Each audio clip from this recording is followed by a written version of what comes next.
We interrupt your regularly scheduled program to bring you this live broadcast. Welcome, everybody. We are live from the Quasette of Cannes Lions 2026. And the entire global media and marketing industry has descended on this one strip of beautiful coastline. But this year, we're doing something a little different. Yep. We'll be cruising along the Quasette in our podcast van, picking up leaders from across the industry. And we're getting their unfiltered, in-the-moment takes on Cannes. That's right. This is Commerce Media Matters, the Cannes Lions edition. Let's go! Day 2 in Cannes, and the conversations are getting bigger. Absolutely. We've got an incredible lineup featuring Andreas Reiffen from Pentaleap, Cadi Jones from Index Exchange, Alex Springer from Open Attribution, and Natasha Wallace from Jellyfish. Bring it on. Day 2. Amazing. What a setup here. It's crazy here at Cannes, right? Yeah, I'm so glad when I mean, it's nice, but it's also super busy. I think it's really important for people attending Cannes they manage their energy, because you got to get them. Even though it's 3-4 days, it's a lot. Tell me, when you got down to the crazy, what was the first thing you did then? I had a meeting right away. So went to the Martinez Hotel, cold, nice lobby.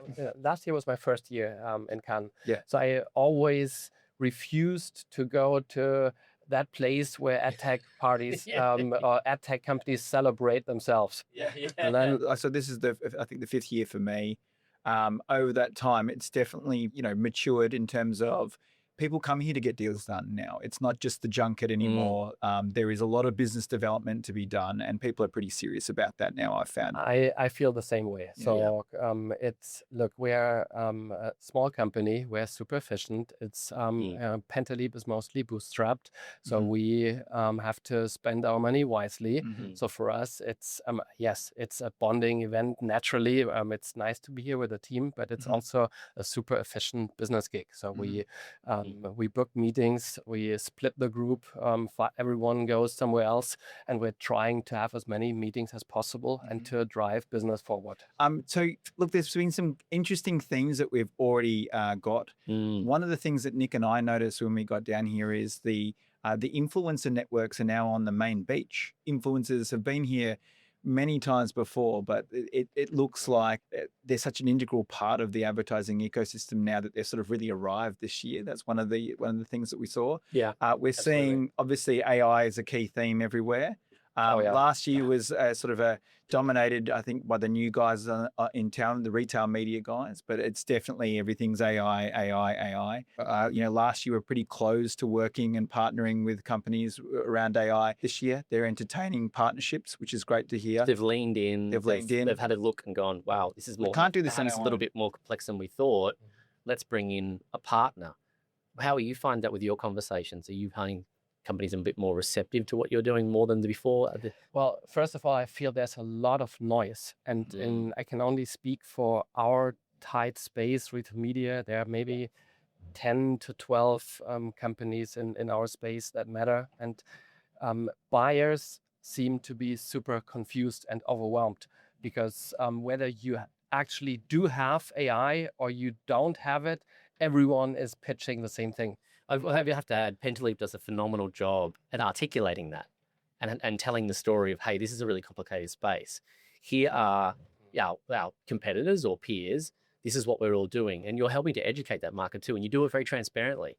Yeah, actually, I'm on a mission. I'm trying to help buyers make more informed decisions. And it's a little on the edge sometimes, because there's an unwritten rule: you don't talk about your competitors. And I wanted to change this, so I zoom out and I take a top-down view, and I try to explain what different companies actually do and how that compares to others. In our specific space, there are now 2 approaches. You can either build your own AI to be better at serving ads alongside organic results, so on-site retail media, how you put the whole experience, the grid together, can be your own developed AI. And then the question is, how complex, how deep is this, how sophisticated is what you've built there? And a second approach, and that's what we do, we plug into the AI other companies have built and the retailers are using. Yeah. So it's specifically the search and personalization products that are active already. Mhm. And there's a lot of redundancy between those who have actually built AI that to a great extent replicates just what the other AI that is already active is doing. Mhm. And it's not a very efficient use of your resources if you pay twice for pretty much the same Yeah, thing. exactly. And it's usually not as good on the media side. So this And is, on top of that, you got to maintain it. There's a cost to maintaining your own one. you have to our philosophy is for on-site, there must be one brain that decides for paid and organic. And Mhm. sometimes it took a while. Buyers ask, yeah, but what AI have you built? And what we say in that specific area, it doesn't matter what we have built. What matters is what operates under the hood, what provides the intelligence. And so buyers need to understand this. Yeah. And then you have other things that totally make sense. Everyone is talking about MCP now. Yes. We can do crazy things like you can talk to our publisher manager and change the way your ad experience looks like. The website is being put together. How many sponsor products? I want an ad unit here or there, or tell me where are there unmonetized opportunities. And it's How can we then, personalize for the user? Those things that we've been wanting to do for years. Yeah. Exactly, and this is where we can use all the intelligence that is out there and make our own products better. And I think there's a good reason to talk a lot about AI, but I think it's hard for buyers to distinguish between things that truly matter and drive value and just marketing sales narrative. One of the things we've had even this short period from day one yesterday to today is there seems to be a cohort of vendors who are uncovering or coming in as a second wave of retail media. And now they've matured and they're like, hold on, we actually want more from this. And now we think we could do it a bit better. Are you finding that conversation that you're coming in at you've been around for a little while, but you're coming to mature retail media networks where there's, say, there's been a legacy or it's an incumbent platform, and then you have to like work with migrate, or are you finding that? It's a super interesting space right now because it was dominated mostly by one single player who came first. Yeah. And what made that business model super strong was the bundling of, let's say, ad serving technology, also demand generation, campaign UI. So you have to imagine it's like you have someone who controls a part of your product grid of your digital shelf and decides what goes in there, but also has the brand relationships, also interfaces with brands on the UI side. So basically you outsource a part of your website to some third party over which you have relatively little control. And as this, let's call it last mile, was controlled by a single company, replacing that company, no matter the quality of the tech, it was super hard, and there was a very strong lock-in. So over time now we see lots of startups challenging this model, and they take a more modular approach. So that modular approach is becoming quite a strong proposition, right? Yeah, it's super interesting, and we don't know, and I also don't know exactly where this is going, but we believe there is a way that is more sustainable and more buyer-friendly. You can today buy let's say, all-in-one solution that does everything I just described, serves ads, basically interferes with your website and your organic paid experience, and has a campaign UI, does orchestration, what Zitcha, for example, does for Meta and TikTok. Great segue, because that was, I think we were both going to ask you about that. We'll jump into that in a second. And then you have this, like, convenience factor. You buy this one contract, you buy it with one company, and you hope that all the mess others are experiencing goes away. So no 10 different tools that you have to stitch together. You can offer self-service.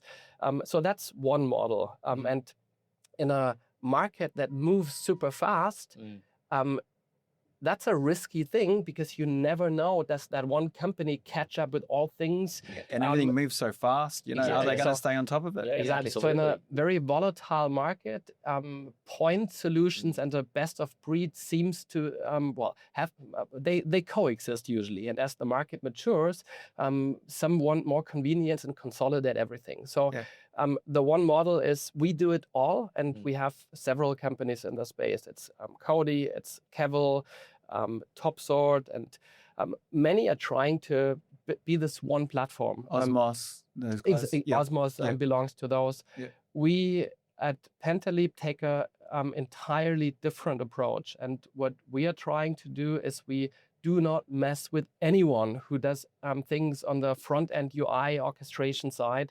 All we provide is a control layer for on-site so that a retailer can apply his own business logic to ultimately sell his inventory to whoever has relationships with brands. This can be Zitcha for the orchestration UI. This can be an Osmos. This can be Amazon, RAS, operating like at Macy's, where brands put money into Amazon and it's then served by the Pentaleap tech.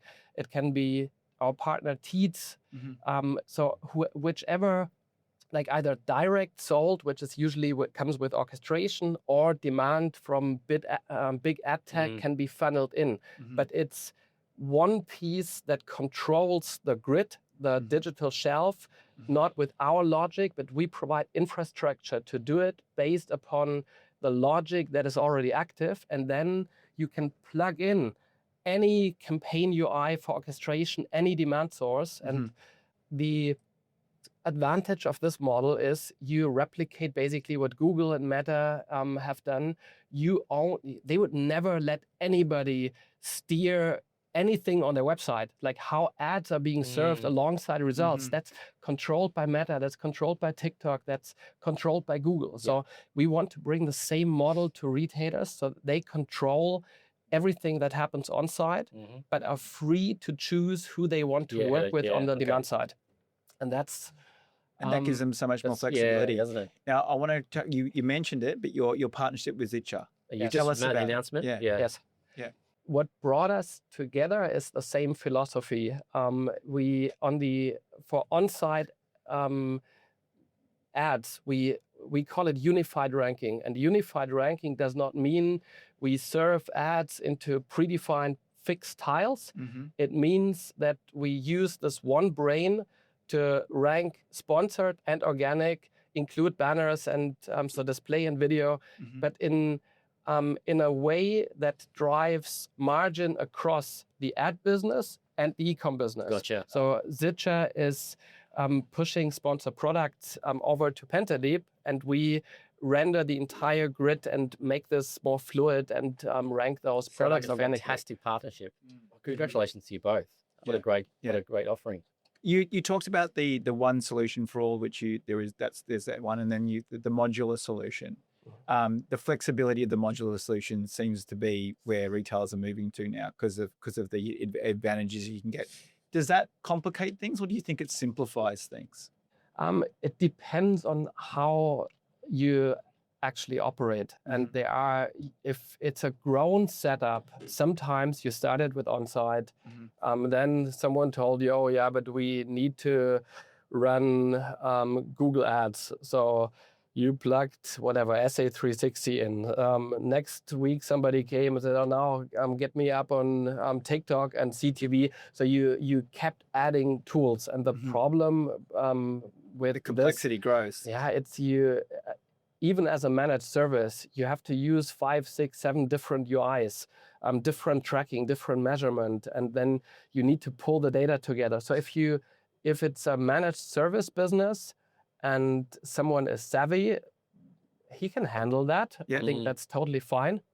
But as the market matures, I think many of those different channels, Zitcha, for example, they have integrations with all of them. So you can put your money into this one UI and spend it intelligently across the different channels. So I think those two approaches will always exist. Yeah. But as tech is getting better and self-serve becomes a thing, it makes sense to have some level of consolidation. There is really no need at all to have one product that runs the UI and also serves the ads. Those are just that two makes components that it makes absolute sense to have this kind of one central brain doing both. Brilliant. Now you touched on MCP and UCP and what I mean. 3 months from now is probably hard to predict. But what do you think will come out of these things? What are you so excited about with regards to what that sort of new approach is going to provide for your clients and for you guys? Well, very practical and short term. I'm excited to see that we make it much easier to run our publisher manager. Today, you have to log in, you can set up a new ad unit, you can do this and that, but it's much more fun to just in natural language talk to the product and get certain things done. So this is a very cool application, like how our product is built. As we render the entirety of the page, we can say, increase the number of sponsored products from 3 to 7. And within seconds, this will go live then. And it's an instant change of the website. So this is something I think is super compelling and makes our product better. My biggest question on the long run is, and I don't have, like, I just started thinking about it. Maybe you guys have an opinion on this. Like, how will MCP transform the ad tech landscape? Because there is now a direct path to everyone's inventory. So you can use universal cart with MCP for Google, for TikTok, for Meta, for like to steer on-site ads through Pentaleap and any probably other on-site technologies. But now brands, they can have all different paths. They can go through a UI like Zitcher and spend their money.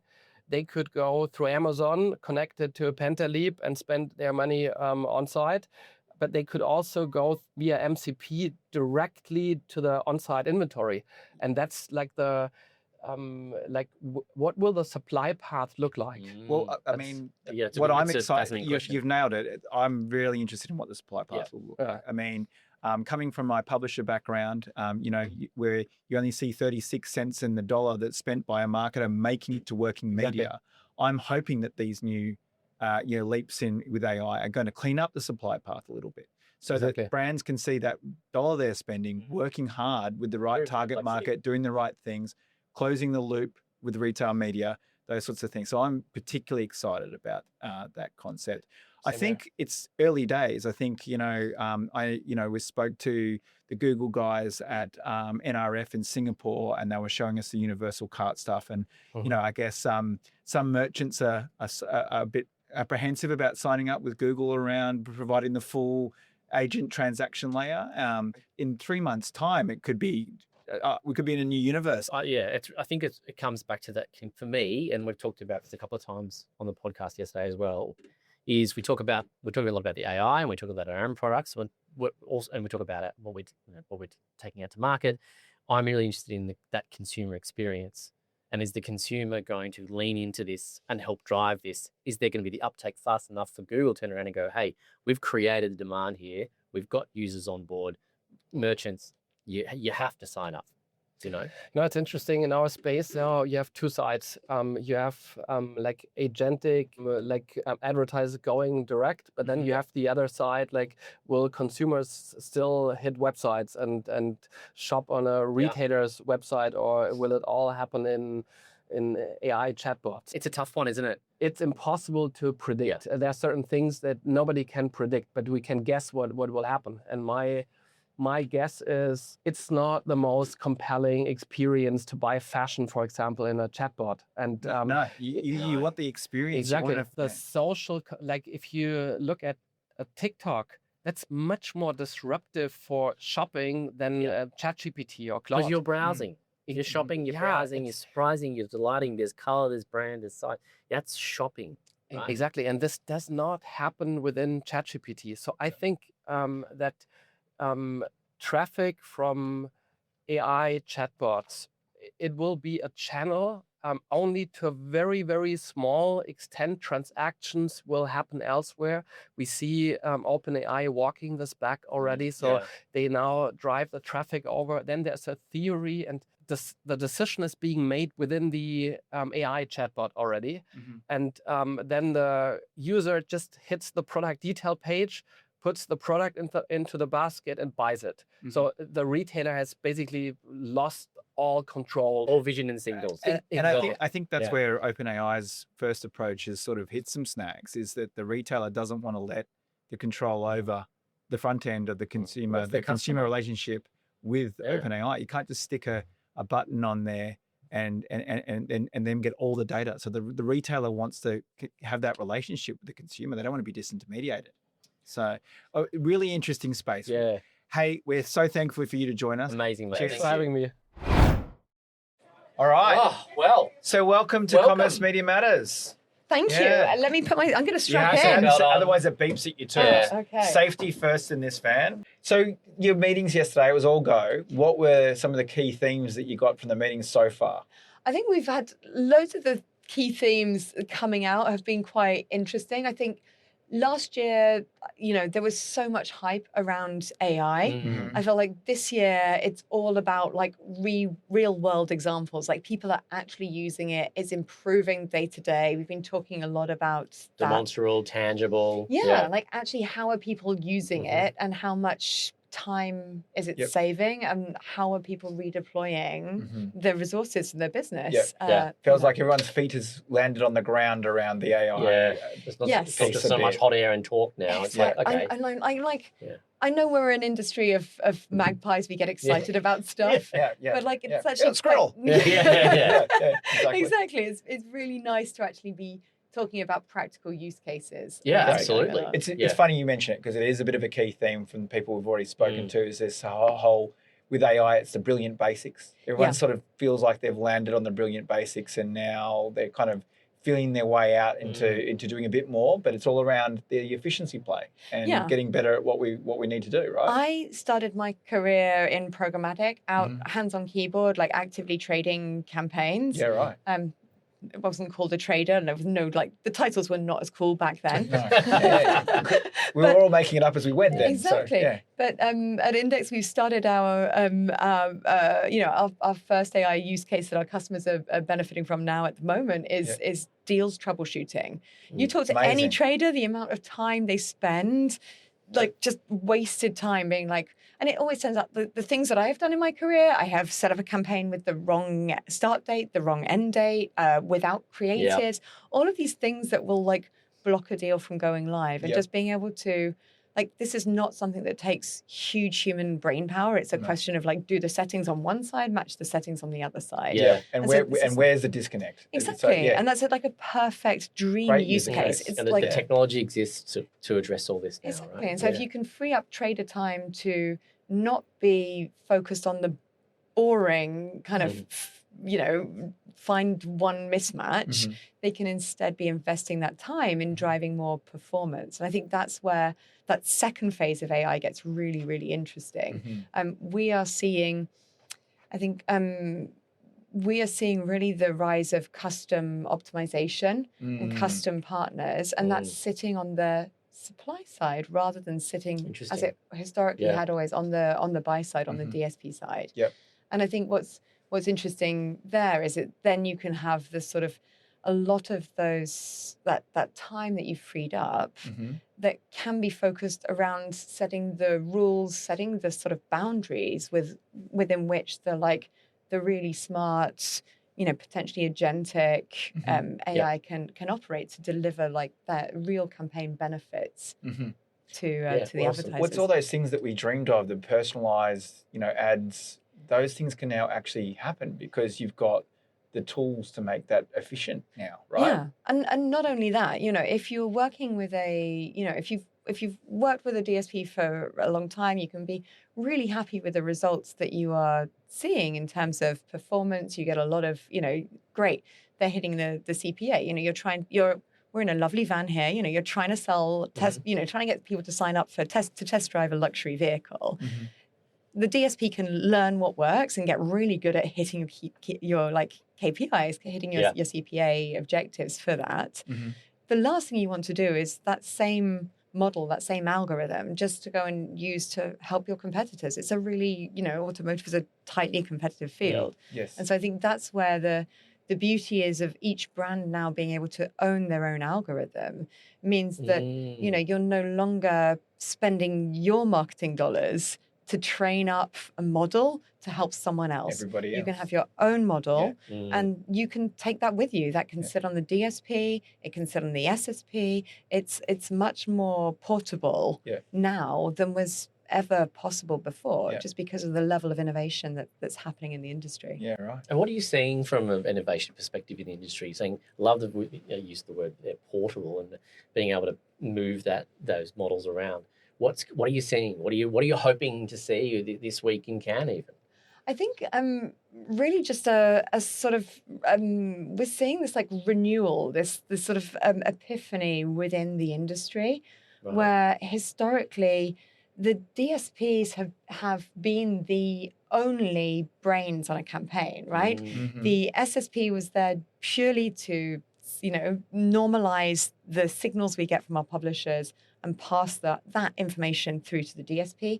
The DSP had the time to run all of the brains in the operation, deciding how and where they wanted to bid, why, how much, and really controlling the industry. And that was great. They drove a huge amount of innovation for a while. I think the big change that we're really seeing is what originally came out of curation. So curation started off as just a way of sort of packaging supply, mostly by merchandising it to the DSP. Yeah, exactly. Yeah. And mostly really just focused on, grouping different sets of sites and inventory together. Like phase 2 of that at Index, we realized that we can then enable some of the audience targeting that historically would only have been available in DSP. We could enable that on the SSP side. What we saw then was an explosion of scale. I'm kind of going on a bit of a tangent here. No, it's great. We're fine. Great. We're here with you. We're in the van. We're not going anywhere. We're listening. Right. Early days of programmatic, every DSP was like, give me more supply. And then they were like, give me more video supply. And then the internet got kind of big. Everything went online and the DSP's costs have exploded. And so every DSP throttles and limits the amount of supply that they can receive. So the conversations for the last 5 years have not been like, give me more supply. It's been, actually, I want less supply, or I want quality, but I don't want to see everything. The challenge that brings when you're trying to find an audience is, if you're not looking at the full pool of supply, you're only looking at the limited stream of supply that reaches that DSP, you're not going to find your full audience. So learning 2. So first learning was like, great, packaging by site is interesting. It's helpful to buyers. It helps traders save time. Big whoop do basically. Phase 2 is this realization that actually, if you can try and find your audience on 100% of the supply, you're going to find more of them than if you're looking in that smaller pool that actually reaches the DSP.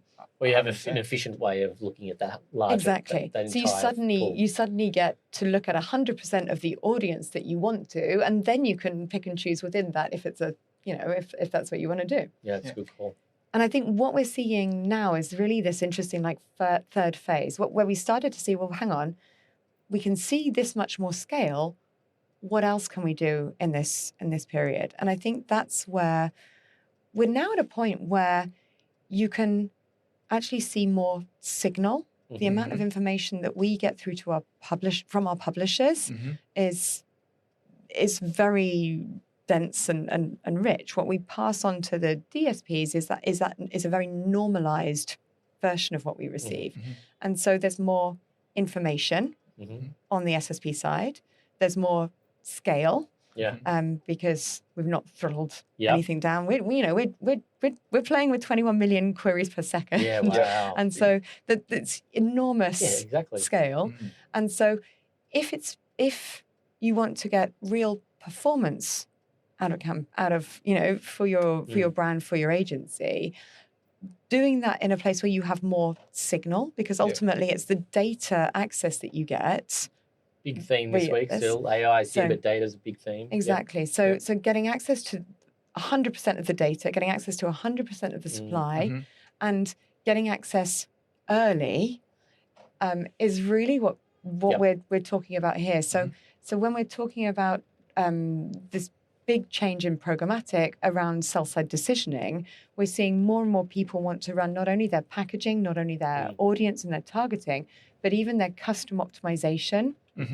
That would, like, even a year ago, this is stuff that was sitting only on the DSP side. If you can look at doing that on the SSP, you have a ton of advantages.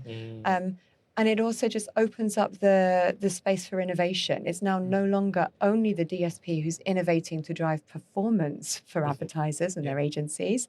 It's the SSPs as well. So we're sort of doubling the amount of innovation that's happening in the industry. Well, at Vudoo, we love it because we use our particular technologies around creating the transaction in the ad unit. Yeah. And our technology is, category defining. And for us, we curate the inventory because we can audit the site, know that particular inventory is going to work for our particular execution, that it's going to get the attention, the eyeballs, the rest of it from the signals that are provided at the SSP side, so that it makes it really easy for the DSP to hit quality inventory from the outset, and everybody and you want to get 100% of that great of that great inventory, right? That's right. You don't want to get a small subset of it. And there's pockets of inventory that just weren't getting through that we now are able to to orchestrate, ready for the DSP to buy it, because we're able to do that at the exchange level. So we love using the tool. We do. It's great to hear, and it's the consistent theme that has just been coming out. Whether I'm meeting with someone on the buy side, I'm meeting with someone on publisher side, it's really across the board that it's unlocking more value and more performance for everyone. It's great to hear. I think the more that we can demonstrate to marketers, and the more we can enable a CMO to understand that this inventory, that this process is performant, it's driving value for their business. Ultimately, they don't care about clicks, right? They care about shifting more of their the outcome, product, the end outcome. That's right. Exactly. I mean, I think it's interesting because I'm not sure that all of the marketers or even some of the senior level decision makers at publishers were aware that all inventory wasn't actually making it to the auction, and because of what you're saying, and so being able to curate from the sell side, you can unlock a whole heap of value that you weren't able to do. It makes so much sense. It's exciting to be able to unlock have a clear entire view, not just this piecemeal. Well, and I think it's on us to talk really plainly and clearly about what we do and how it works as well. Like, none of this stuff is, look, some of the, don't get me wrong, like some of the technologies that are making these possible is rocket science.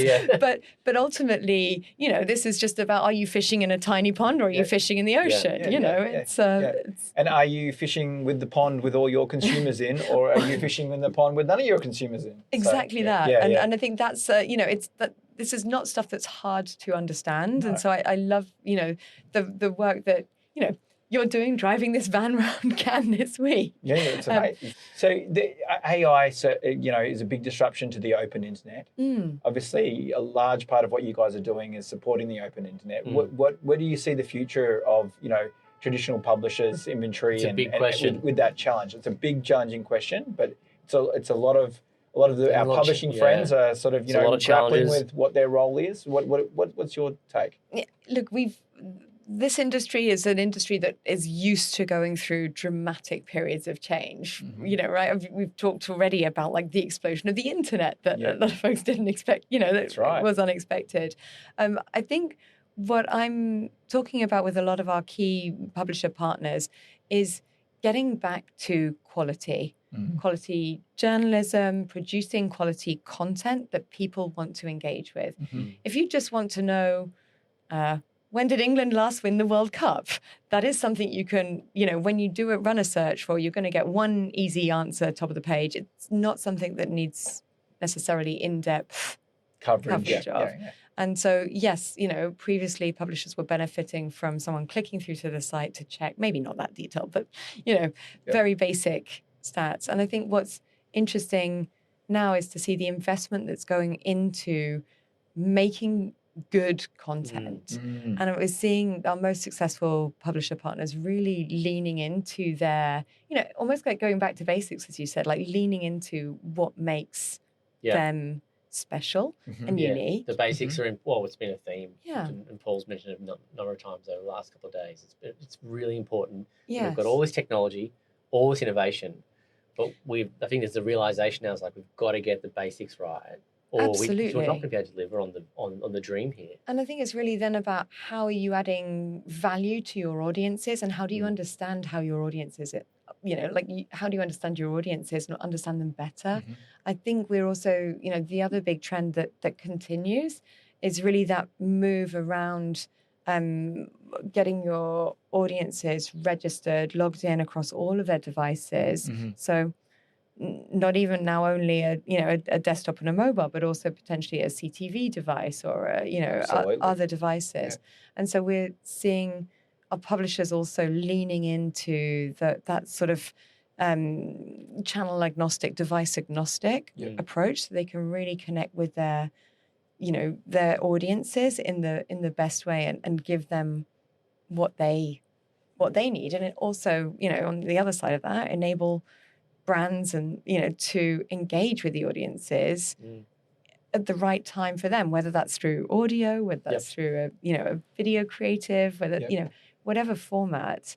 This is all opening and changing, but I think you need to know who your audiences are. I mean, the great thing about traditional publishers, I think along came radio, and the newspaper business was doom and gloom, and obviously that didn't happen. And then the TV came along, and why would anyone read a newspaper or listen to the radio? And both newspapers and radios survived. Now the internet, they're really great at reinventing themselves and using new surfaces to tell stories because of what you said, that quality content is really critical. And I think consumers aren't going away. No, and neither is craving for quality journalism. So it's great to hear that that's where you think things are heading. And I mean, it's a big news week in the UK. We've had lots of politics going on. It is a big news week. Change again. Always. And so, and that's the thing. When that happens, you go back to your trusted quality sources. That this is not something that is it's not something that is a quick fact check.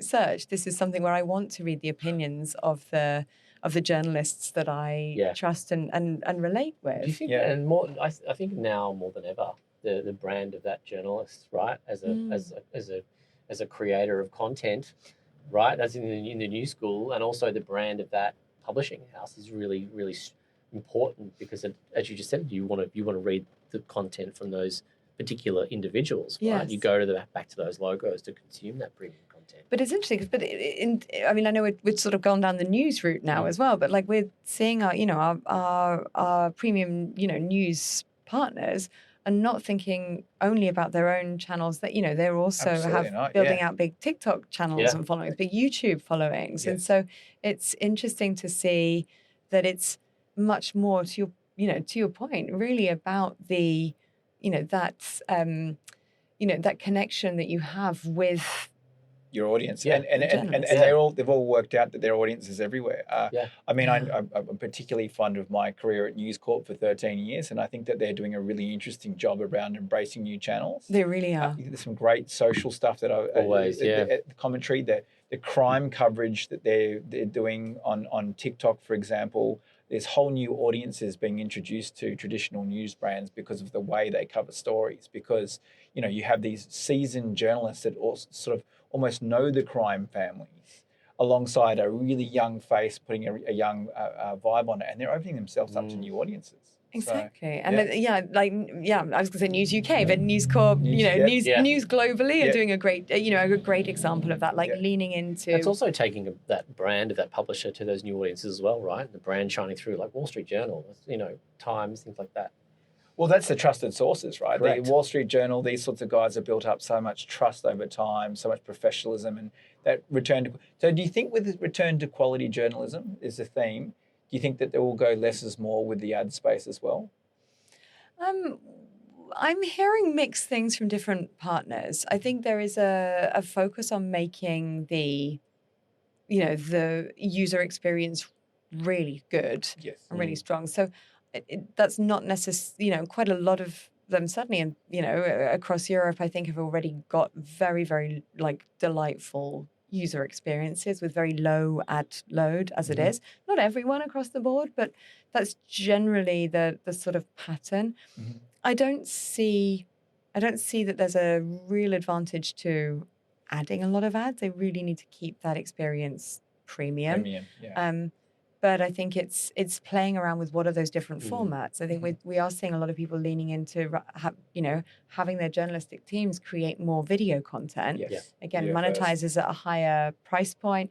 It's also what users super like engaging, right? Medium. Super engaging. Exactly. So it ties into that. It's quality, but it's the quality around what the audience is looking for. Like what is what they expect. Exactly. Yeah. And so I think it's that combination of the two that is sort of really strong, rather than it being specifically about, if we're seeing, there's kind of leaning into quality journalism and premium content. Paul, we've talked about this before, but I'll touch on this. This is where creativity, right, in the ad space, if there's going to be less ads and there's going to be higher premium quality content, that's where premium creativity really shines in that space too, right? Well, absolutely. I think what you were talking about, because the attention is so high. Yeah, and if you're able to curate quality audience and inventory at the SSP level, then you can, take advantage of that curation with great creative. And I think maybe in digital, we've kind of got obsessed with the ROI numbers and DSP, pure volume even. Volume versus performance outcomes, and not thinking about the creative a lot of the time. I think there's some pretty poor creative out there. We're at the festival of creativity, so maybe we'll see some more creative. What do you think? I think a really good example of that is what we're seeing in CTV, right? That there's this move towards the firstly, digitization, and then the move to opening up that supply, making it more accessible to people. We're already seeing brands who historically wouldn't necessarily have considered TV because they don't operate in all geos or whatever, whatever reason it was, they didn't potentially have the budget for a giant linear campaign, or they didn't want to have that level of reach. But being able to take their great creative and put it out, target it to a subset, to the right audience, to deliver the right outcomes for a brand, is exactly that impact of that. I think the creative in that environment is another example where your creative is so important. I'm so impressed so by the ad tech companies duking it out with the creativity in their banners on the closet. We had no excuses. There've been some real punny. There's some pretty good stuff there. There's no excuses. They definitely knew their audience from when you got off the plane to down on the core set. All the way through. They are. They're really. They're working the battle. Great copy. It's a really great copy there. But to your point around creativity, right? It's the copy. It's the ad format that sticks with you. And I think that the beauty of that TV comes very old school, but it comes back to sight, sound, and motion. And if you're able to combine that with getting in front of the exact right audience at the right scale, it's you're delivering some stunning results for people. And I mean, vested interest with Vudoo and some of our creative formats that allow CTV to be shoppable. We're seeing a lot of call to action. We're seeing Amazon have launched their click to cart ads. You've got universal cart coming from Google. Are you seeing a lot of that sort of thing about facilitating transactions on CTV? Yes, it's really interesting. I think two different trends. So yes, seeing call to actions much more obviously in CTV creative. I think the other piece that I maybe slept on for a bit was the idea of the direct to consumer brands who are actually measuring their CTV spend with their mobile measurement partners. Right. So they're using their Kachavas, their Branch, their Apps Flyer to measure their CTV spend in the same way that they would measure their in-app mobile spend. And I think that's, again, opening up that TV space to different brands who might have even a year or two ago, rather than saying historically like it's like decades back, like even a year or two ago, that might not have been the right environment for them. But it's all about, well, what else are our audiences doing? Where are we going to engage with them? As long as you can track and measure that performance, you're going to, your CMO's happy. You just got, I think, for those direct-to-consumer brands, the objective really just has to be around full-on transparency and measurement. It's got to track back to the same metrics. One of the questions we've been asking everyone in the van is, it's day, and I know it's only day 2. Prepare yourself. And I know that, even 3 to 6 months is a light year now with the advances in AI, etc. But particularly in the programmatic space, what do you think we're going to see in the next 3 to 6 months? What do you think is the next wave of action? I think it's a really good question. I think there's a lot that's coming, a lot that's changing, to your point. I think for us, more of that focus on the practical. So I think, as I said, starting with that deal, that's deal troubleshooting. I think like phase 2 is likely to be around the sort of inventory discovery piece. Like, it is hard if you're a trader and a media owner in a media agency right now. Like, unless someone comes in and does a lunch and learn and tells you about your supply, like, sure, you're going to run a small portion of your inventory always as your diagnostics, as your learning line. But like, how else are you going to stumble upon like which pockets of inventory are working for you, particularly if you're working with a brand who has tight controls, if they have a tight block list or allow list, how do you get to that discoverability? And I think that is a piece, again, where the AI can start to make interesting suggestions. Like, this is inventory that we've seen working really well for other similar brands, for other similar categories, starting to suggest that thought process through to a trader. I think that's probably phase 2. We're obviously also developing the sort of agentic activation piece, but for me, that's not necessarily the piece that adds most value. There is a huge volume of sort of routes for traders to sort of save time and activate smoothly. Alex, welcome to Commerce Media Matters, the Cannes edition. Thanks for joining us. Yeah, thanks for having me. It's day 2. When did you get in? Last night. Last night? Yeah, it's day 1 for me. Day 1 for you. And listen, the talk is AI. That's what we're here to talk about with you. You're in your sweet spot. You're in your sweet spot. Yep. What are you hearing so far? Yeah, I think we're split between AI as like system that automates stuff and makes us all more efficient and all these things, and then AI as this consumer-facing entity, right? So as a distribution channel. Yeah. And so figuring out which hat I'm wearing is important for that, right? Because the possibility for AI to automate tasks is obviously pretty huge. From a distribution perspective, it causes lots of questions, right? If you wrote some content, you record this thing, and then it doesn't get to your listeners' ears in the same way that we said it, that brings whole new issues to the table. Absolutely. And so those, I think, are the more interesting conversations in many ways. This is really interesting stuff. You're talking about the flow of the content, how to record attribution of where that content's come from. Super important. And it will be hugely important to the original content creators, right? For sure. And I'd argue to the end users as well, right? Yeah. Because trust, authenticity. Yeah, and all of it, we've gotten lost in this idea that, okay, the thing can make words, right? It can sound kind of human. It can sound very human.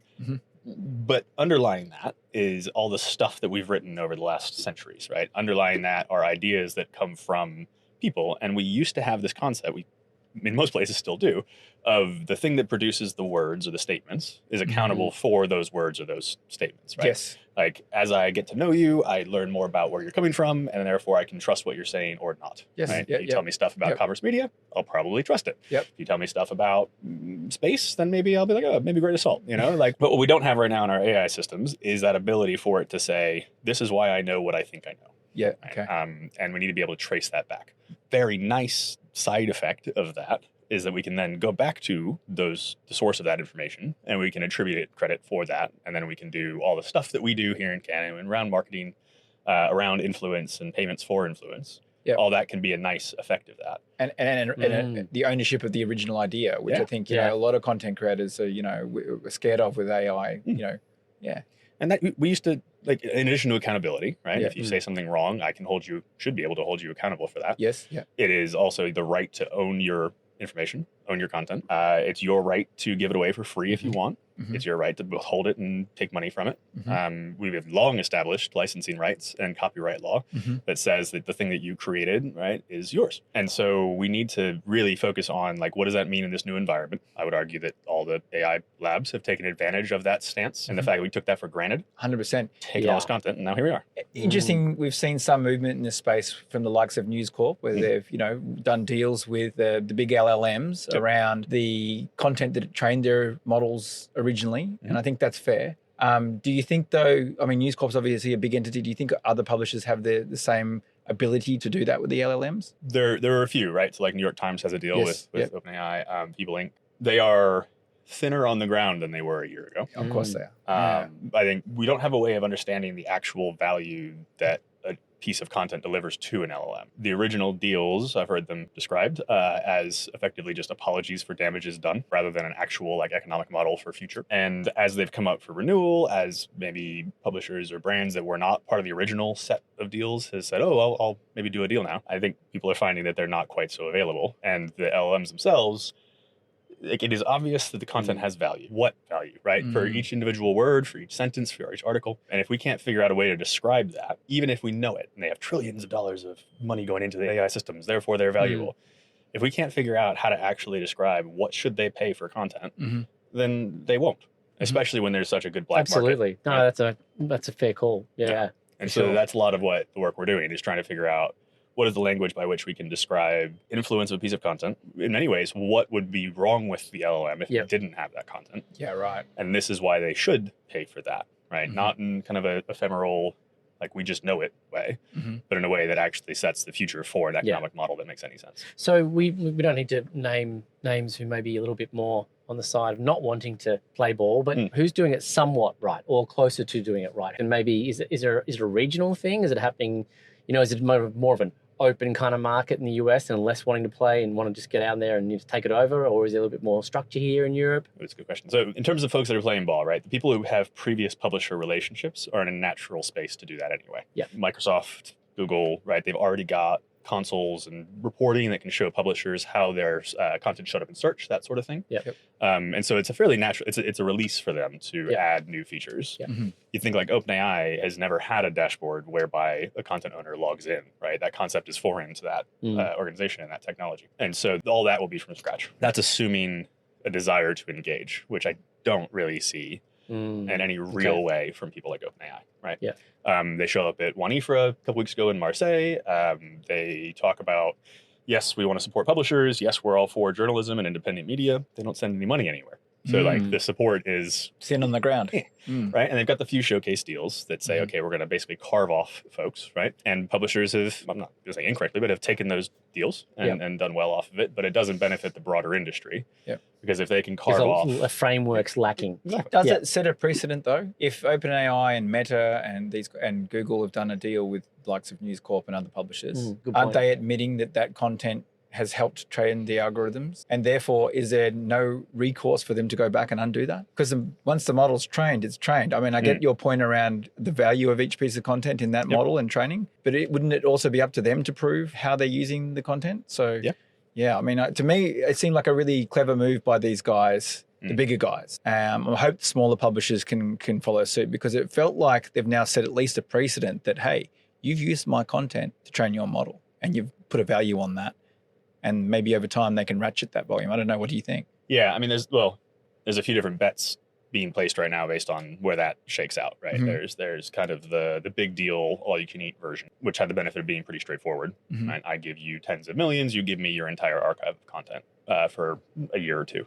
That for training data, that problem solved, right? Like no issue.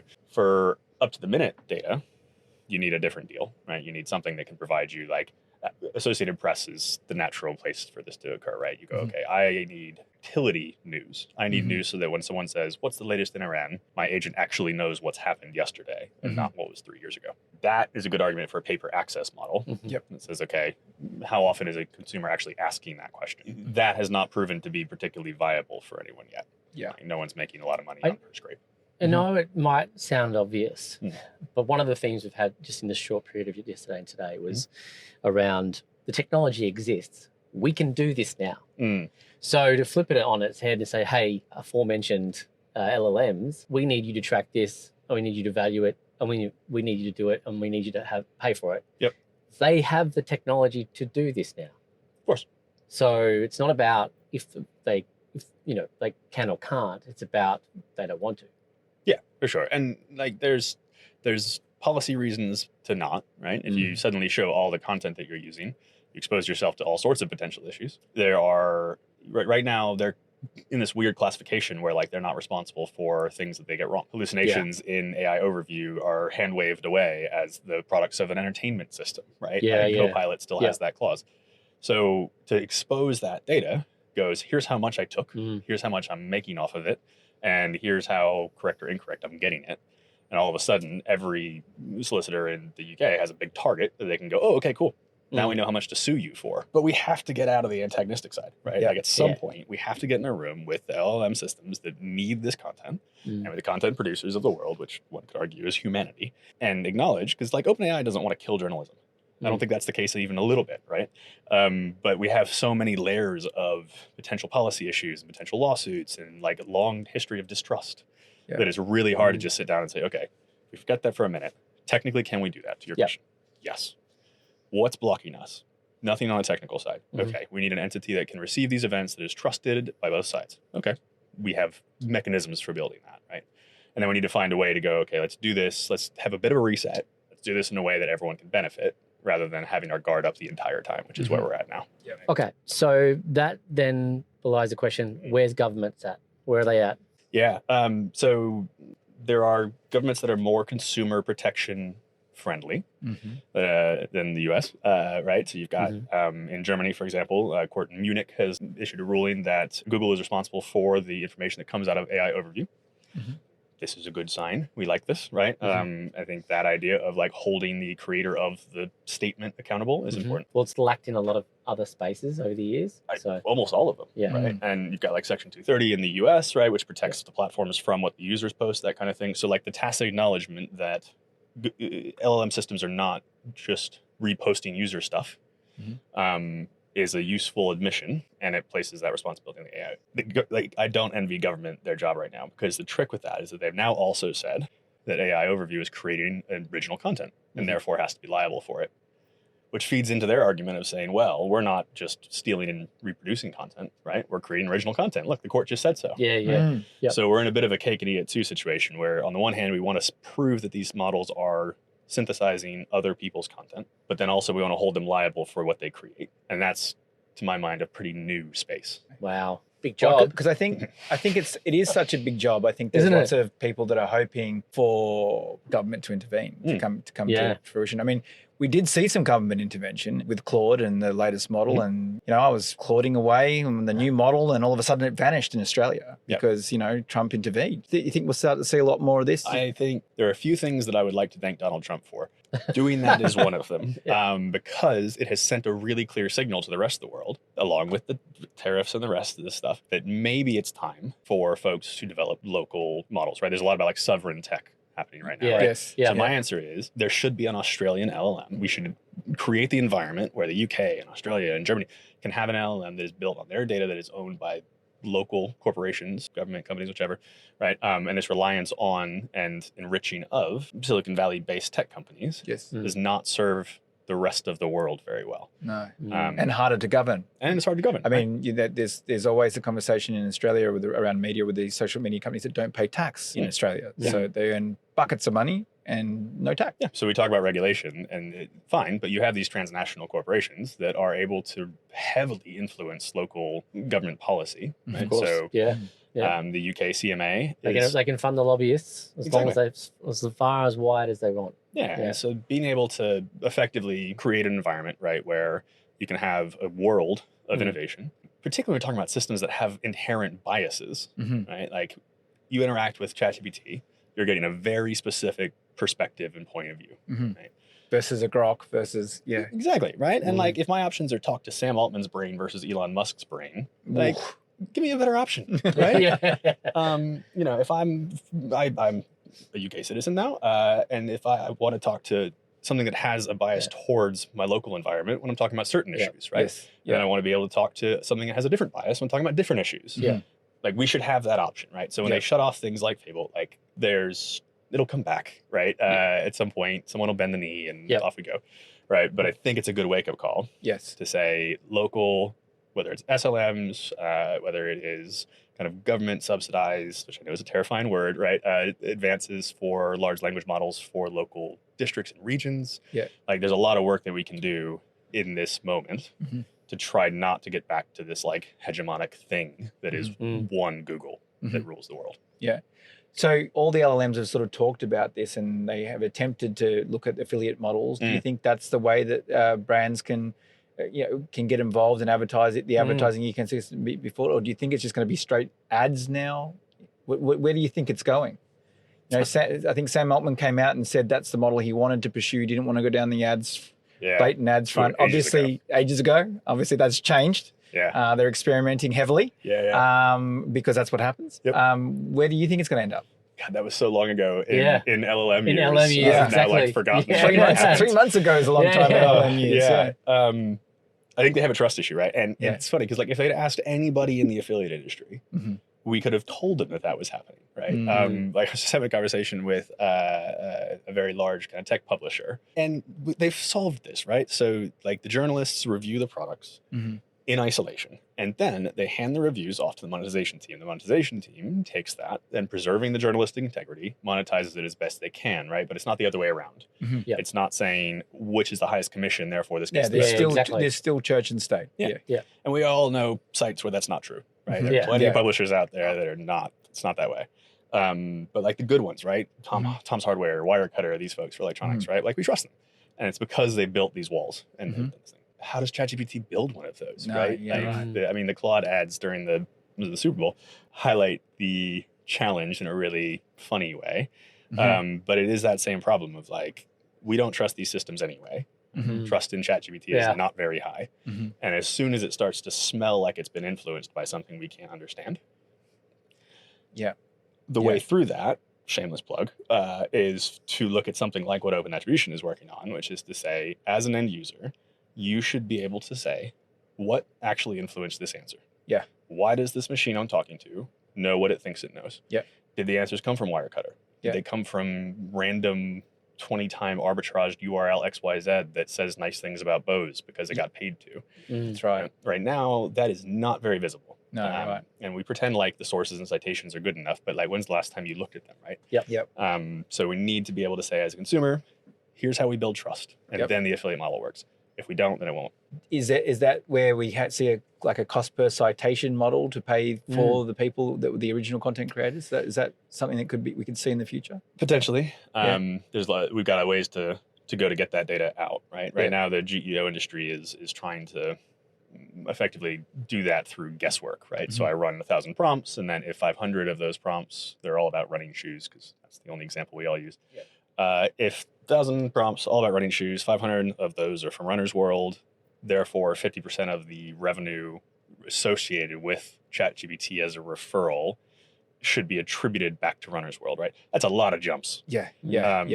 Like I have to slow down to say it because I have to follow them. We need more deterministic versions of that where we can actually see what happened. Agreed. Now, I've spent a decade discussing attribution on the affiliate side. I'm so happy to be going, we're going to get measurement out and then I will let the next generation of people who want to talk about attribution. Well, that's a great.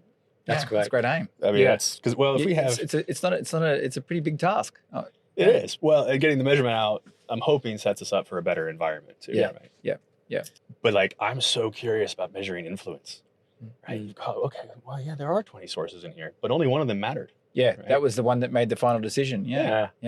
For the first time ever, we in theory have an entire customer journey contained in a conversation in one measurable space. But from an advertiser perspective, that is a gold mine. Super cool. If we can solve it, make it easy. I think to me, like this whole Gen AI rising is a call to action for our industry because two things have happened. One, the entire world has told us clearly that they're tired of ads. Right? Yep. I gave you as they exist today. Oh yeah. Like we had a shiny internet with all the colors and flashing lights. A chatbot appeared that is a text-based interface. And everyone just like threw away browser. Like, oh no, yes. Show me plain text. I want plain text again. Because there's no ads and it's easy to understand and we can parse it, right? Yeah. We, as an industry, an advertising industry, as the folks up and down this beach, need to figure out how we respect this idea that consumers are finally actually able to express to us. They want just the facts. They want the information they asked for. And they want to be able to own their own identity and they want to own the access to information, right? Yeah. Which is so different than free browsers, ads everywhere. Yeah. So we need to understand, what does it mean to influence a consumer in this world? How do we respect consumer privacy? How do we understand how to have transparency in our LLMs and those systems? Yeah. And then how do we monetize that in a way that doesn't effectively enshittify LLMs the same way we've done to half the internet? So what can publishers do? What can site owners do? Yeah. So right now, I think two things are really important. So one, everyone is a content owner, right? Like product catalogs are the same as journalism from an LLM perspective. It's all content they need to absorb, and then they need to be able to cite it back in order to create answers that are relevant. Yeah. So that mindset shift is a big one. Then two things to look at. So check out openattribution.org. We've got a lot of detail on the events that we're trying to track and the vocabulary and the language that we're trying to introduce to this system. Yeah. On the publishing side, the Spur Coalition, which is all caps SPUR, is a global organization of primarily news media that is expanding out to publishing more broadly. I'm the technical lead for the Spur Coalition, and it's a great place for publishers to start getting involved as well. So you can take a look at spurcoalition.org and openattribution.org, both great avenues for next steps. Thank you, Alex. Alex, pleasure. That's enlightening. Thank you. Great work that you're doing. Thanks very much. So welcome to the podcast, Commerce Media Matters, beautiful course set, air-conditioned van. I couldn't be in a better place right now. Yeah, nice and cool, huh? Yeah, nice It's great. and cool. On the Good move. to have another Australian in the van. Natasha, tell us a bit about yourself. So I work at Jellyfish, part of Brand Tech Group, but I run the media portion of our organisation. So within that, you've got a cross-section of strategy, so performance planning strategy, AI strategy and deployment, social creative strategy, all media, paid, owned and earned media practitioners, that's it in that space, investment analytics, and then a really kind of healthy set of kind of AI product teams. So we've got Share a Model, which is our product that allows us to measure large language model perception around brands all the way through to search visibility and all of that. And then we've got a group product called Pencil, which is an agentic operating system. So it can do everything end to end. So my teams feed that. Because the company's actually quite well known for being quite AI driven and AI first, right? As a big indie. I think that for us has been a very big area of focus because we could see the change coming. We've got a very strong relationship with Google. And I don't know if you guys looked at Google Marketing Lab a few weeks ago, but just how they've started to talk about the shift in that surface and what that actually means. That's exciting, but you can go from watching a video to having a chat to checking out all in one session. Yeah, exactly. How you actually power that. It's a connected content experience as much as it's an investment media decision. So that area we've been playing in for a while, but we're very much now just foot down to accelerate in that space because I think by the end of the year, Google are not just releasing things in the States and in Australia. Like they have I think that we just saw last week within Sydney. Just goes everywhere. About 5 partners that they're rolling it out with. Yeah, just goes everywhere. So did you get in today, yesterday? Sunday. So I was you've been on the ground for a little bit? Yes. Has it been all go? Does it feel like 2 weeks already? Yes, yesterday felt like a full week. Yeah. It was good. So I had my first experience speaking in the Palais yesterday, which was really cool. Thank you. I was pretty pumped. But we did a study with INSEAD, which is a business school. Yes, we have a great professor there called David Dubois. And we looked at 480 ads that had been scored by human judges in Cannes. And then we got models to judge those ads. Oh, wow. And the chief finding was there's absolutely no overlap. So there's no commonality or kind of shared understanding of what good creativity looks like between human and AI.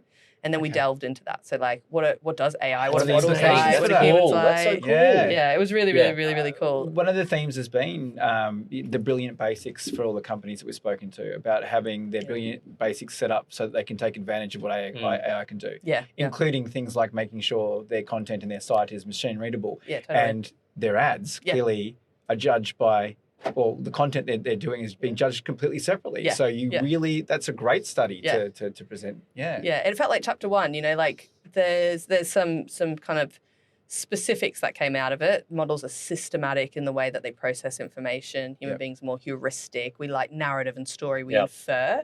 Models need directional cues. So like that, the way in which you craft content and their kind of preference, models' preference for product-centric content. So they're looking for maximum information to facilitate or kind of mediate a decision or a choice. And you think when you have a conversation with a chatbot, or even if you start to think about, say, agentic commerce, where it's an invisible decision process, you can imagine that ability to get a deep understanding of a product, to do a cross-section comparison across, whoever else is offering a similar product in that space, get to know why they shouldn't recommend that product from knowing the context of the category. All of that information is super important.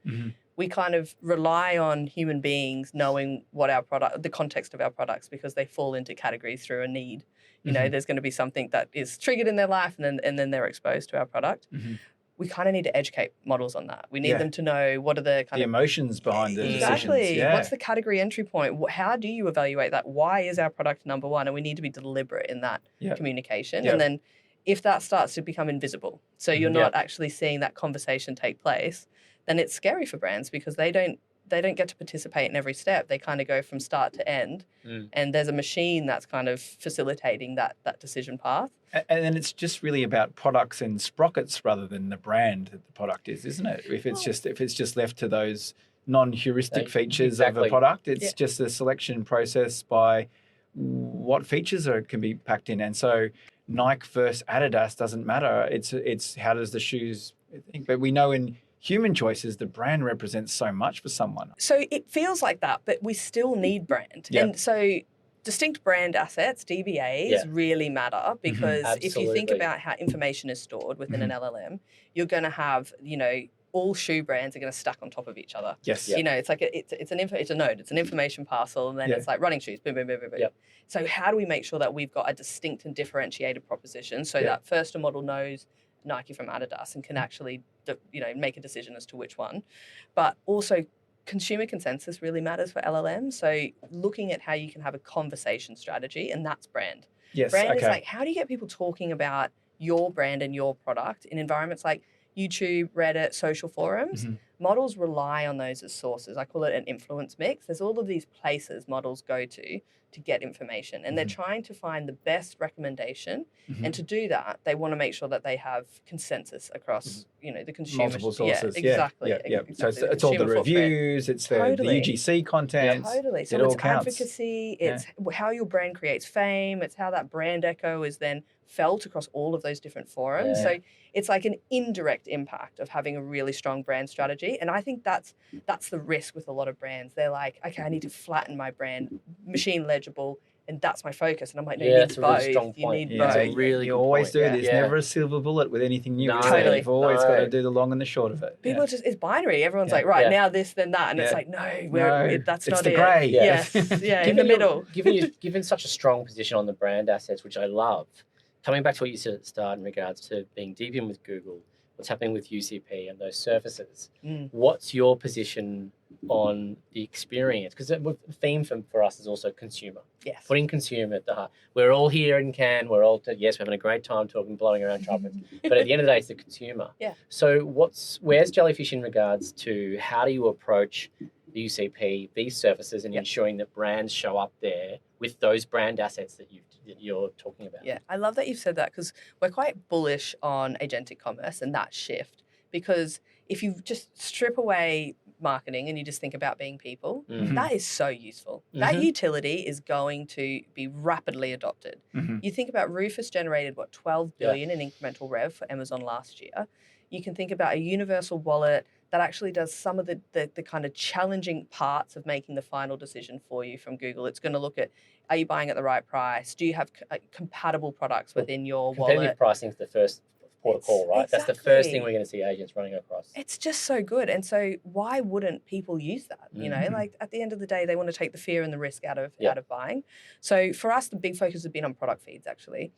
For a lot of brands, it's treating the feed as a brand asset. We know a lot about product feeds at our place. And it's like getting them to start to think about, like, you've got all of this rich communication that you deploy across social media about your products. You could actually have that within your product feeds now. You know, you look at the product feeds that are made available through ChatGPT, OpenAI.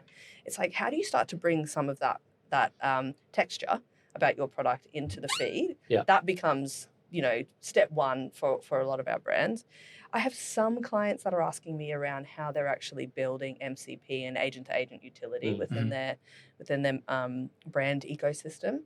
I think that's a really interesting proposition, but quite an advanced way today. We don't see a lot of clients picking that up. I think most are thinking, okay, so how do I make sure that the shopping graph is now reflective of my product? How do I make sure that the decision parameters that AI is looking at are then considered in my product play within my feed environment as well? That's really step one. Yeah, right. Well, we hinted at it. I mean, shameless plug for Vudoo, who we both work for, but getting the feed into the ad or allowing a shopping experience in an ad in the surface is an amazing tool. We went to the Drum Commerce Awards and we won a couple of awards. Nice, congrats. A little self-plug there. But I will say that most of the other award winners were all the same thing. It's focusing on that end result. And that bringing them people along that journey to closer to the purchase. Totally. And it's by giving them the full shopping experience. Oh, totally. Yeah. And I think, you know, you look at where OpenAI tried to just slap a checkout button on, they're forgetting that there's an experience. You need to touch and feel the product, even if it's virtually. Well, there's colour and life in brand, right? That's why I keep coming back to your comment about brand assets. Yeah. And I always quote Brian Chesky recently where he says, we're not going to buy inside these grey boxes. Yeah. Humans want, he goes, because this is big, he's not into it, right? He's like, this AI thing. Which we is don't healthy. buy like that. It's healthy. It's We healthy need contrarian views. Yeah, absolutely. Totally, Yeah. So I like, we're humans. We want colour, we want voice, we want all 100%. of that. Something really blew my mind only 2 days ago. So we've got this retail platform called Ignite, and they've got an agent that sits over the top of it called Texana. And Texana is like a data scientist, but I'm not a commerce strategist. I'm a media strategist by trade, comm strategist, you know, kind of focus. I was able to like draw out, you know, what's the sentiment about my product across multiple marketplaces, Walmart, Amazon, all of that sort of stuff. What's the pricing and promotion history within the category? How competitive is my pricing strategy? That's awesome. Looking at stuff like, you know, what are the triggers? So what are the kind of complementary buying behaviors? I was looking at ice cream in Spain. And they were saying, actually, if they're a sports subscriber, so they're much more likely to be watching the World Cup or whatever, they're more likely to be a household to buy ice cream, family pack ice cream, all of that. And I was getting that in a conversational 15-minute like session, which I've then been able to bring into a creative discussion I'm having with this ice cream company. So totally not about commerce. And it's How cool is that? Bringing this world together, like bringing connected TV and commerce together, actually connecting it. That's like, if you strip away all of the other stuff that's going to happen, you know, commerce is going to look different. It's going to be more agentic or agent-led at least.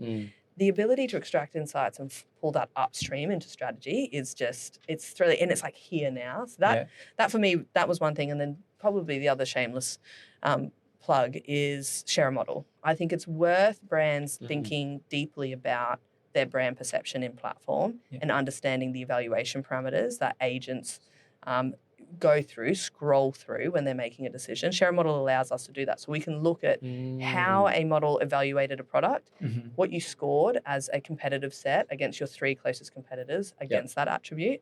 So going back to your point on brand, that's a sustainable way to shore up your sales pipe. Not just bid for the final keyword, model. I love it. but know what your share model is, know your reputation and your competitiveness, and then content optimization for that some lives in feeds, some lives on site or whatever.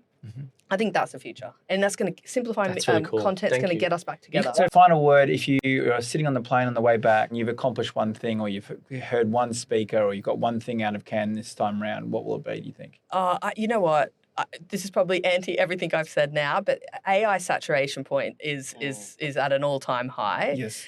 Return to creativity. Like, let's make sure we've got creativity at the heart of what we talk about in Cannes. 100%. Oh, look, I take it back 3 years. David Drogas, when he first was starting to speak about AI, he said it's just a tool, and if you use it as a tool for creativity, you can be extra creative. Totally. So let's hope that happens. Yeah, totally. Awesome. What a great way to finish. This is great. Thank you so much. Thank you for being on today. Yeah. It was great wonderful to meet you. have you on board. Great to meet you. I love this format. How How good is it? Another fascinating day of conversations. One thing is becoming increasingly clear. The industry is entering a new era, driven by smarter technology, better measurement, and changing consumer expectations. The winners will be those who can adapt, innovate, and create real value in a more connected ecosystem. We'll be back later this afternoon with more insights from the heart of Cannes. See you then. See you then. Thank you for listening to the Commerce Media Matters podcast. If you enjoyed this episode, make sure to follow and subscribe. We're always on the pulse of the ever-changing landscape of commerce media, ready to share the newest trends, insightful perspectives, and expert opinions with you. Until then, stay curious, stay informed, and keep making media that matters. This podcast is executively produced and edited by Priya Tahazadeh, with co-producers Sandy Ho and me, Rachel Fang. This podcast is recorded on the lands of the Bidjigal, Gadigal, and Wurundjeri people, and we wish to acknowledge them as the traditional owners of the land.